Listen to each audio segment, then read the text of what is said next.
La menace n'a pas commencé par des tirs, mais par une fermeture silencieuse. Au Burkina Faso, la suspension totale du tourisme pendant 3 mois, décidée après une tentative de coup d'État manqué, transforme un secteur civil ordinaire en indicateur de vulnérabilité sécuritaire, au prix d'un choc économique assumé. Que révèle ce silence administratif sur le niveau de menace perçue, sur la confiance accordée aux flux étrangers et sur la logique préventive adoptée par le pouvoir d'Ibrahim Traoré? Une pause temporaire, pensée comme un rempart. Cette séquence ne parle pas seulement d'une suspension du tourisme, mais d'un choix stratégique qui redéfinit les priorités d'un État confronté à une menace jugée existentielle. Et pour le spectateur, l'enjeu est clair: comprendre comment une décision administrative apparemment technique devient un révélateur de la manière dont le pouvoir arbitre entre sécurité immédiate et continuité économique, et ce que cela implique à moyen terme. Sous l'autorité d'Ibrahim Traoré, le message officiel insiste sur un principe central: prévenir une répétition plutôt que réparer après un nouvel échec institutionnel. Ce déplacement de logique modifie la lecture de l'événement, car il ne s'agit plus de gérer les conséquences d'un coup manqué, mais d'anticiper des menaces décrites comme diffuses, préparées et soutenues de l'extérieur. Ce choix a un coût assumé. Il touche des milliers de situations individuelles, fragilise une chaîne économique entière et introduit une incertitude immédiate pour les acteurs locaux. Mais il ouvre aussi une question plus large. Jusqu'où un État peut-il restreindre des flux civils ordinaires sans transformer l'exception en précédent durable, surtout lorsque les informations disponibles restent partielles et que les enquêtes sont en cours? Le signal clé n'est pas la tentative de coup d'État elle-même, mais ce qu'elle a révélé après coup. Selon le récit officiel, les autorités évoquent des arrivées fragmentées, étalées dans le temps, sans coordination visible au départ, puis requalifiées à mesure que les recoupements progressaient, ce qui a conduit à une suspension du tourisme annoncée pour 3 mois. Ce détail change l'angle de lecture. L'épisode n'est plus présenté comme un acte isolé ou improvisé, mais comme un phénomène perçu comme préparé, financé et influencé de l'extérieur. Sous la présidence d'Ibrahim Traoré, cette interprétation devient centrale, car elle justifie le passage d'une logique de réaction à une logique de prévention active. Dans cette lecture, le tourisme n'est pas le cœur du problème, mais un vecteur. Il représente un canal civil fondé sur la confiance, soudain perçu comme exploitable dans un contexte sécuritaire dégradé. Depuis plusieurs semaines déjà, le pays est engagé dans une phase d'enquête intensive. Arrestation, analyse de communication, recoupement de déplacements et examen de réseaux présumés sont mentionnés par les autorités, sans que l'ensemble du tableau ne soit rendu public. Cette opacité partielle alimente 2 dynamiques simultanées. D'un côté, un discours officiel qui insiste sur la gravité de la menace, de l'autre, une attente prolongée d'informations vérifiables. Le cadre antérieur reposait sur un principe simple: des entrées régulières, des contrôles administratifs standards et une présomption de bonne foi accordée aux visiteurs civils. Après la tentative de coup manqué, ce même cadre est jugé insuffisant face à une menace décrite comme plus discrète et plus diffuse. Sous l'autorité d'Ibrahim Traoré, la suspension du tourisme est alors présentée comme une mesure temporaire mais délibérée, destinée à offrir un temps d'analyse sans la pression d'un flux continu de visiteurs. Ce basculement marque une rupture. Il transforme un espace considéré comme routinier en objet d'analyse sécuritaire et installe le tourisme au cœur d'un débat plus large sur la frontière entre ouverture et vulnérabilité. L'effet de la suspension se lie d'abord à hauteur d'acteurs concrets, bien avant les débats stratégiques. Dans les villes et zones concernées, hôtels, guides, chauffeurs et petites structures locales voient leurs activités s'arrêter presque instantanément. Les réservations sont figées, les déplacements annulés et des revenus attendus disparaissent sans calendrier clair de reprise. Cette rupture brutale installe une attente contrainte, rythmée par des décisions sécuritaires sur lesquelles ces acteurs n'ont aucune prise directe. Pour les ressortissants étrangers déjà présents, la mesure introduit un changement de régime. Les sorties ne sont plus automatiques. Chaque situation fait l'objet d'un examen individuel destiné à distinguer les séjours jugés légitimes de ceux considérés comme suspects. Une politique migratoire ordinaire devient ainsi un dispositif de filtrage renforcé, transformant des procédures administratives continues en décisions discrétionnaires encadrées par les services de sécurité. À l'intérieur du pays, les réactions sont contrastées. Une partie de la population soutient la décision, estimant que la protection de la stabilité nationale doit primer sur toute autre considération. D'autres expriment des inquiétudes face aux conséquences économiques immédiates, tout en reconnaissant que le contexte n'est pas celui d'une situation ordinaire. Cette divergence ne se traduit pas par une opposition frontale, mais par une tension latente entre sécurité et subsistance. Sous l'autorité d'Ibrahim Traoré, cette phase est décrite par l'entourage du pouvoir comme un moment de transition. L'objectif affiché n'est pas de fermer durablement le pays, mais de reprendre le contrôle d'un espace perçu comme fragilisé par des usages détournés. À court terme, l'impact est mesurable. À moyen terme, la question centrale devient celle du sens donné à ce sacrifice. Et ce qui compte, c'est aussi ce que cette décision produit dès maintenant au niveau humain. Avant la décision, le régime touristique reposait sur une routine stable. Après la tentative de coup d'État manqué, cette routine est requalifiée en faille potentielle, et le basculement s'opère rapidement. L'activation commence dans le silence.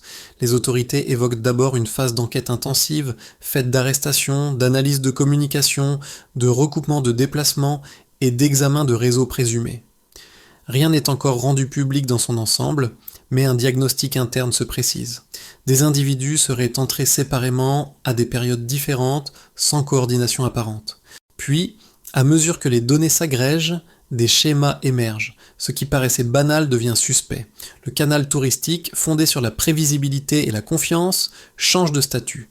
La montée intervient lorsque ce diagnostic se traduit en décision politique.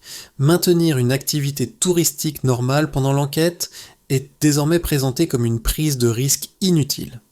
Sous la direction d'Ibrahim Traoré, la suspension totale du tourisme pour 3 mois est annoncée comme une mesure ciblée, limitée dans le temps, mais d'une portée exceptionnelle.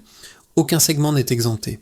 Vols liés au tourisme, agences de voyage, circuits organisés et déplacements assimilés sont mis en pause simultanément. L'absence de dérogation est utilisée comme preuve de cohérence interne. Aucune faille ne doit subsister pendant la période d'examen. Cette décision a un effet immédiat de signal. À l'intérieur du pays, elle affirme que la sécurité est désormais traitée comme un préalable à toute normalisation. À l'extérieur, elle indique que les voies civiles ne sont plus considérées comme automatiquement exploitables. Politiquement, le pouvoir assume un coût économique à court terme pour privilégier une logique de prévention. Le discours officiel insiste sur un point. Il vaut mieux accepter une rupture temporaire que risquer un nouvel échec institutionnel jugé irréversible. Les répliques apparaissent presque aussitôt. Économiquement, la chaîne touristique se fige. Des acteurs sans lien direct avec les questions de sécurité voient leurs activités s'arrêter du jour au lendemain. Socialement, l'incertitude s'installe. Pour les étrangers présents, les sorties ne sont plus automatiques et chaque cas est évalué individuellement. Administrativement, un flux continu est transformé en une série de décisions au cas par cas, encadrées par les services de sécurité. Dans le récit du pouvoir, cette séquence s'inscrit dans une dynamique plus large. La tentative de coup n'est ni accidentelle ni isolée, mais intégrée à une logique de déstabilisation régionale où les méthodes seraient plus discrètes et diffuses. Sous l'autorité d'Ibrahim Traoré, la fermeture temporaire du tourisme est présentée non comme une réaction émotionnelle, mais comme un ajustement stratégique destiné à reprendre l'initiative. Le point culminant de cette phase n'est pas l'annonce elle-même, mais la redéfinition implicite des priorités. L'ouverture sans filtre n'est plus perçue comme une option viable en période de menace.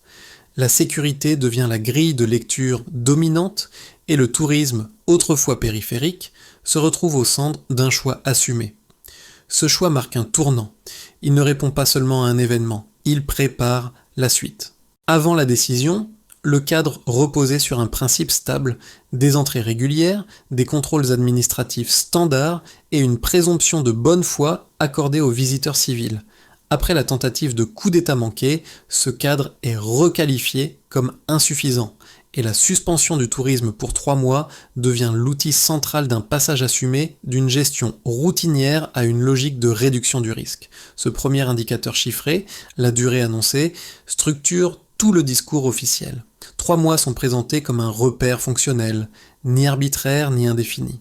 Dans la communication du pouvoir, ce laps de temps correspond à ce qui est jugé nécessaire pour examiner les entrées passées, poursuivre les investigations en cours et revoir les protocoles de sécurité. La durée sert donc de mesure de proportion, suffisamment longue pour agir, suffisamment limitée pour éviter l'accusation d'une fermeture durable. Un deuxième élément mesurable concerne l'étendue de la suspension. Toutes les activités touristiques sont concernées simultanément. Vols liés au tourisme, agences de voyage, circuits organisés et déplacements assimilés sont mis en pause sans exemption sectorielle. Ce caractère total est utilisé comme un indicateur de cohérence interne. Il signale que la mesure ne vise pas un sous-groupe particulier, mais le canal dans son ensemble, désormais perçu comme vulnérable.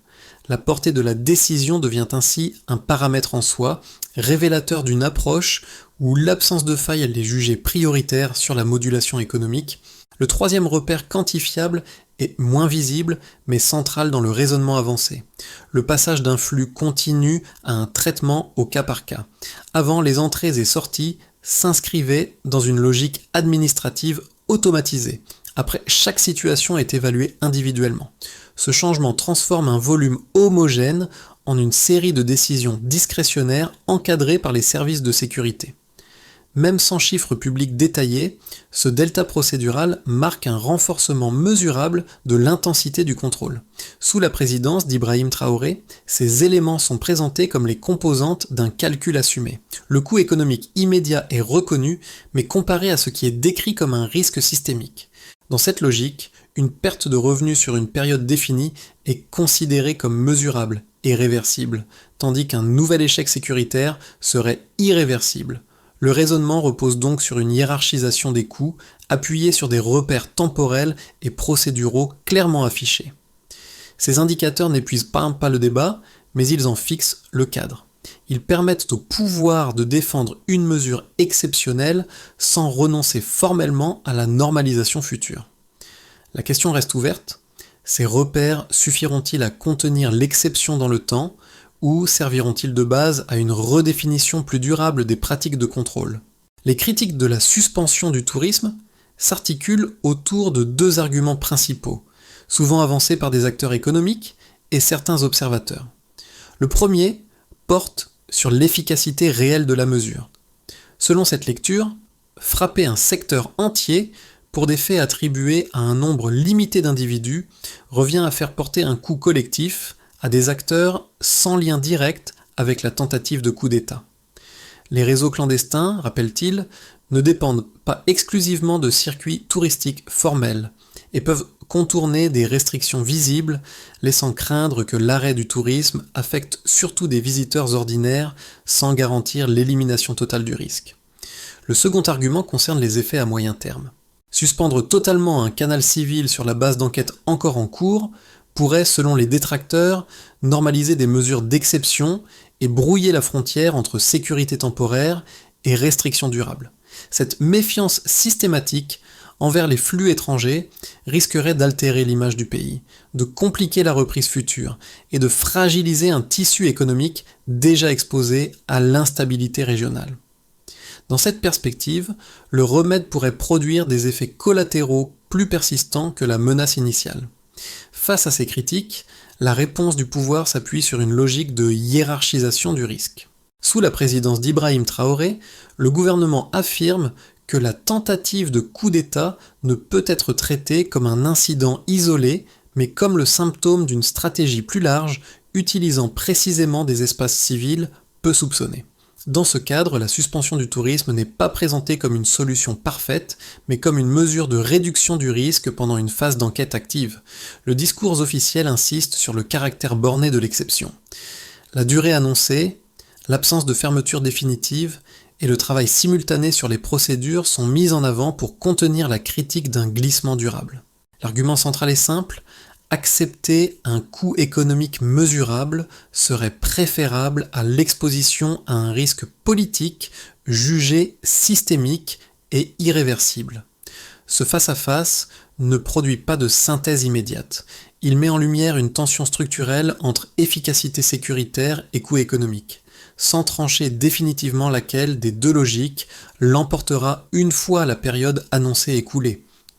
Ce basculement ne tient pas à la durée de la suspension, mais à sa signification. À ce stade du récit officiel, le tourisme n'est plus décrit comme un secteur économique mis en pause, mais comme un espace requalifié dans l'architecture sécuritaire de l'État. Ce qui était perçu comme périphérique devient un point d'entrée sensible, soumis aux mêmes logiques de prudence que d'autres canaux jugés critiques, sous l'autorité d'Ibrahim Traoré. Cette requalification est justifiée par un raisonnement de proportion. Les autorités affirment que les méthodes de déstabilisation ont évolué, devenant plus discrètes, fragmentées et moins visibles. Dans ce contexte, les circuits civils ordinaires ne peuvent plus être considérés comme neutres par défaut, ils deviennent des zones à analyser, à filtrer et à encadrer plus finement. Ce moment marque un changement de doctrine implicite. Avant, la sécurité s'exerçait autour des frontières physiques et des menaces identifiées. Après, elle s'étend à des flux autrefois fondés sur la confiance administrative. La suspension agit alors comme un révélateur. Elle expose une vulnérabilité perçue et justifie une transformation plus profonde des pratiques. Ce point médian modifie la suite du raisonnement. La question n'est plus seulement de savoir quand le tourisme reprendra, mais sous quelles conditions il pourra redevenir un flux acceptable. À partir de là, les effets ne se limitent plus au court terme. Ils engagent une redéfinition durable des équilibres entre ouverture et contrôle. Les effets de la suspension du tourisme ne se répartissent pas de manière uniforme. Ils touchent différemment l'État, les entreprises, les citoyens et l'environnement régional, révélant des priorités et des tensions propres à chaque groupe. C'est à ce niveau que la décision cesse d'être abstraite et prend une dimension pleinement concrète. Du côté de l'État, la mesure agit d'abord comme un signal de fermeté. En suspendant un canal d'entrée jugé vulnérable, le pouvoir affirme sa capacité à agir rapidement et à accepter des coûts visibles au nom de la souveraineté et de la stabilité politique. Sous la présidence d'Ibrahim Traoré, cette posture renforce une image de contrôle et de prévention assumée. Elle engage toutefois une responsabilité implicite, celle de produire des résultats tangibles durant la période annoncée. L'efficacité de la mesure sera jugée non sur l'intention, mais sur la capacité à démontrer que la pause a permis de réduire des angles morts identifiés. Pour les entreprises liées au tourisme, l'impact est immédiat et direct. Hôtels, agences, guides, chauffeurs et petites structures locales voient leurs revenus s'interrompre brutalement. Ces acteurs, souvent peu capitalisés, se retrouvent dans une situation d'attente forcée, dépendante d'échéances sécuritaires sur lesquelles ils n'ont aucune prise. L'absence de mécanismes de compensation clairement détaillés accentue l'incertitude. À court terme, la perte est mesurable. À moyen terme, le risque porte sur la capacité de ces entreprises à survivre jusqu'à la reprise et sur la confiance qu'elles accorderont à un cadre désormais perçu comme plus instable. Pour les citoyens, les effets sont plus diffus, mais tout aussi réels. Dans les zones où le tourisme constituait une source essentielle de subsistance, la suspension fragilise des revenus familiaux et alimente un sentiment d'inquiétude. En parallèle, une partie de la population perçoit la décision comme une preuve que l'État privilégie la protection collective face à des menaces jugées graves. Cette dualité crée une tension sociale latente entre compréhension du contexte sécuritaire et préoccupations liées à la vie quotidienne. Elle ne se traduit pas par une opposition frontale, mais par une attente prudente. À l'échelle régionale, enfin, la décision s'inscrit dans une dynamique plus large. Dans le Sahel et en Afrique de l'Ouest, plusieurs gouvernements expriment une méfiance croissante envers les flux étrangers et les canaux civils. La suspension du tourisme au Burkina Faso pourrait renforcer cette tendance et influencer des choix similaires ailleurs. Elle participe à une reconfiguration progressive des pratiques de contrôle, avec des effets potentiels sur l'image du pays et sur les circulations régionales. Ces conséquences, prises ensemble, montrent que la décision dépasse largement le cadre d'une réponse ponctuelle. Elle redistribue les coûts, redéfinit les attentes et place chaque acteur face à une nouvelle lecture de ce que signifie l'ouverture en période de vulnérabilité. À l'issue de la période annoncée, plusieurs trajectoires deviennent plausibles. Elles ne reposent pas sur des certitudes, mais sur des enchaînements conditionnels qui permettent de lire les marges de manœuvre ouvertes par la décision actuelle. Imaginons d'abord le scénario le plus probable. Les enquêtes aboutissent à des ajustements procéduraux jugés suffisants. Le tourisme reprend progressivement sous des conditions plus strictes, avec des contrôles renforcés et une coordination accrue entre immigration, renseignement et administration. Dans cette hypothèse, la suspension apparaît rétrospectivement comme une parenthèse sécuritaire coûteuse mais contenue. L'État conserve une posture de vigilance accrue sans transformer durablement l'exception en norme. La crédibilité du pouvoir repose alors sur la capacité à montrer que la pause a produit des changements concrets et mesurables, puis envisageons un scénario plus favorable. Aucune nouvelle tentative de déstabilisation n'émerge pendant la période d'examen et les autorités communiquent des résultats jugés convaincants. La reprise du tourisme s'accompagne d'un récit de prévention réussi, renforçant l'image d'un État capable d'anticiper et de corriger ses vulnérabilités. Dans ce cas, la décision initiale est requalifiée comme un tournant stratégique ayant consolidé la stabilité sans provoquer de rupture durable. La confiance, bien que plus encadrée, peut être partiellement restaurée. Enfin, considérons une issue plus défavorable. Les enquêtes s'étendent, les résultats restent flous ou de nouvelles menaces sont évoquées. La tentation apparaît alors de prolonger ou de renouveler les restrictions. La suspension cesse d'être un événement ponctuel pour devenir un précédent. Les effets cumulatifs sur l'économie et l'image du pays s'accentuent, et la frontière entre mesures exceptionnelles et normalisation sécuritaire devient plus difficile à tracer. Ce scénario nourrit les critiques sur un glissement progressif vers des restrictions durables. Ces trois trajectoires ont un point commun. Elles déplacent le débat du quoi vers le comment. La question centrale n'est plus seulement de savoir si la suspension était justifiée, mais comment elle est gérée dans le temps, expliquée et refermée. Une recommandation de lecture s'impose alors. Observer les actes plus que les déclarations, les échéances plus que les intentions, et les changements structurels annoncés à la sortie plus que la décision initiale elle-même. À ce stade, la décision cesse d'être uniquement une affaire institutionnelle pour toucher directement des trajectoires individuelles que le spectateur peut reconnaître ou projeter. Elle affecte différemment plusieurs groupes, chacun confronté à une forme spécifique d'incertitude.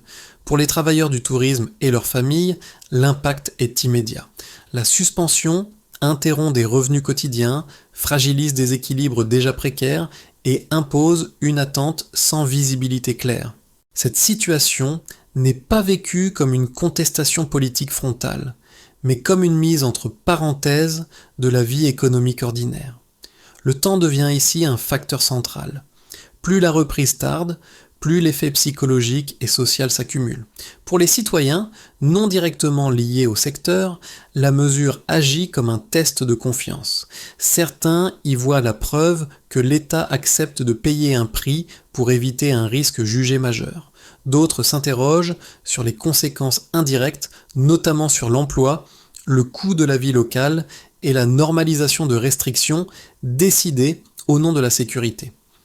Cette ambivalence traverse les conversations quotidiennes, sans nécessairement se cristalliser en opposition ouverte. Pour les observateurs extérieurs et les partenaires potentiels, la décision envoie un signal ambigu. Elle peut être interprétée comme un acte de fermeté et de souveraineté, mais aussi comme un indicateur de fragilité structurelle. Sous la présidence d'Ibrahim Traoré, cette lecture externe devient un enjeu en soi, car elle influence la perception de la stabilité et la disposition à s'engager à nouveau.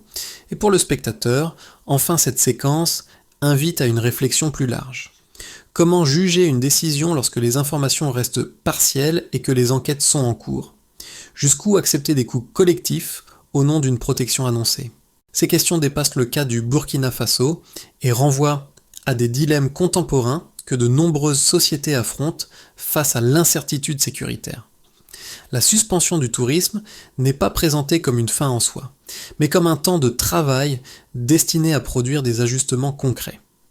Dans le discours officiel, cette période doit déboucher sur une série d'actions structurées, articulées autour de responsabilités identifiées et d'objectifs mesurables. Le premier axe concerne la finalisation des enquêtes en cours. Les services de sécurité sont chargés de consolider les informations collectées, de croiser les données de déplacement, de communication et de réseau, et d'identifier les failles exploitées lors de la tentative de déstabilisation. L'objectif affiché est de transformer des soupçons fragmentés en un diagnostic opérationnel capable d'orienter des décisions durables. Le deuxième axe porte sur la coordination administrative. Les autorités évoquent un renforcement des liens entre immigration, services de renseignement et contrôle administratif, qui fonctionnaient auparavant de manière plus cloisonnée. Cette coordination accrue vise à éviter que les entrées futures reposent uniquement sur des documents formels en intégrant des vérifications croisées plus approfondies. Le tourisme n'est plus traité comme un flux homogène, mais comme un ensemble de situations à évaluer plus finement. Le troisième axe concerne la révision des protocoles. Il s'agit d'adapter les procédures d'entrée et de sortie au schéma de déplacement jugé atypique, sans annoncer de critères publics détaillés. Sous l'autorité d'Ibrahim Traoré, cette approche est présentée comme pragmatique, réduire les angles morts identifiés sans ériger une barrière permanente. Enfin, un point de contrôle est explicitement posé. La durée de 3 mois sert de repère au terme duquel un bilan devra être établi. La réussite n'est pas définie par l'absence totale de risque, mais par la capacité à démontrer une réduction tangible des vulnérabilités. C'est sur cette base que la reprise, l'ajustement ou la prolongation des mesures devra être justifiée, transformant la suspension en test de cohérence entre discours, actes et résultats. Le récit revient alors au motif initial, celui de la porte qui se ferme pour éviter une chute plus grave. Au départ, il ne s'agissait que d'un silence administratif, d'une suspension soudaine qui surprenait par son ampleur. Avec le temps, ce geste a pris un sens plus précis, celui d'un État qui estime avoir frôlé un basculement et qui choisit d'agir avant qu'il ne soit trop tard. Ce choix n'est pas présenté comme une solution définitive, mais comme une décision assumée face à l'incertitude. Sous la présidence d'Ibrahim Traoré, la fermeture temporaire du canal touristique devient un marqueur de la période traversée. Elle incarne une priorité donnée à la maîtrise du risque, même lorsque le coût est visible, immédiat et socialement sensible. Le pouvoir accepte de suspendre un symbole d'ouverture pour affirmer que la stabilité politique est traitée comme un impératif non négociable. Cette séquence ne résout pas toutes les fragilités. Elle laisse subsister des tensions, des attentes et des inquiétudes légitimes. Mais elle révèle une ligne de conduite.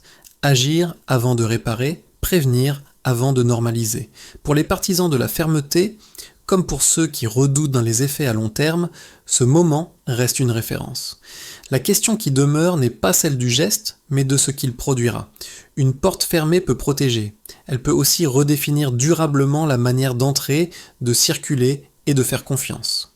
La suspension du tourisme au Burkina Faso dépasse le cadre d'une décision conjoncturelle. Elle s'inscrit dans un mouvement plus large où certains États redessinent la frontière entre ouverture, confiance et contrôle sous la pression de menaces perçues par Fipassus comme diffuses et difficiles à vérifier de l'extérieur.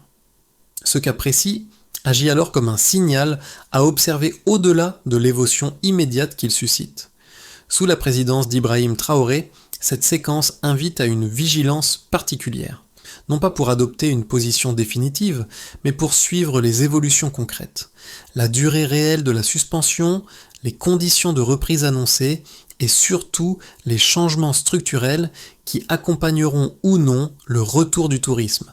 Ces éléments diront plus que les déclarations initiales sur la nature de la trajectoire engagée.